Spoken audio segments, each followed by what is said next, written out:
Grandir avec un frère jumeau, c'est exceptionnel. Dans le sens où, eh bien, on se sent jamais seul. Et puis, on a tout appris ensemble. J'ai jamais demandé à être comprise. Et j'ai jamais non plus demandé à avoir plus dans la vie. J'étais heureuse. On était heureux, ça c'est sûr.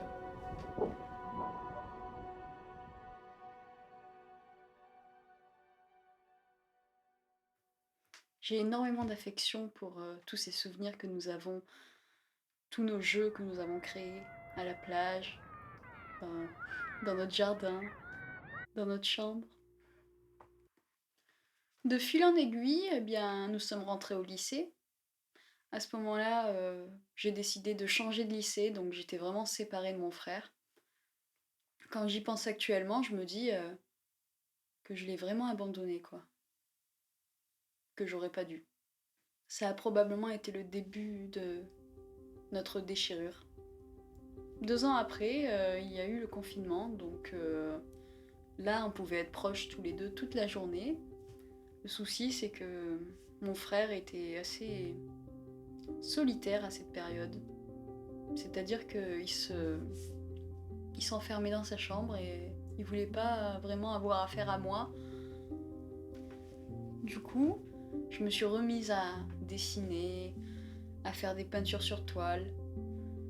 Puis un soir, ça m'a pris. Je me suis dit, et pourquoi je ne ferais pas un beau tableau pour mon frère? Tout ce que je voulais, c'était que mon amour se déverse sur ce tableau. Tout mon temps. Et surtout qu'il le ressente. Et j'étais tellement soulagée après ça. J'y ai mis tout l'effort possible dedans. Et le plus beau dans tout ça, c'est que après avoir terminé ce tableau, je suis sortie de ma chambre et mon frère y était réveillé. Je lui ai montré et là, j'ai eu l'impression qu'il faisait vraiment attention à moi à ce moment-là. Ça l'a interpellé. Il a pris le tableau, il l'a accroché au mur de sa chambre et il l'a entouré de toutes ses petites œuvres de dessin et toutes les petites photographies qu'il avait imprimées. Vient la fin du confinement, puis mon frère, il s'en est allé. Il est parti vivre sa vie.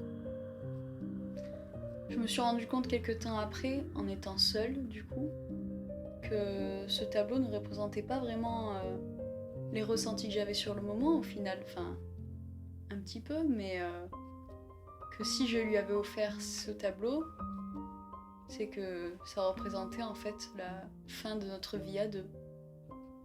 Actuellement, j'ai toujours ce ressenti d'être seule du coup. Parce que je suis née, je n'étais pas seule. Je suis très nostalgique sur la vie que j'avais avant.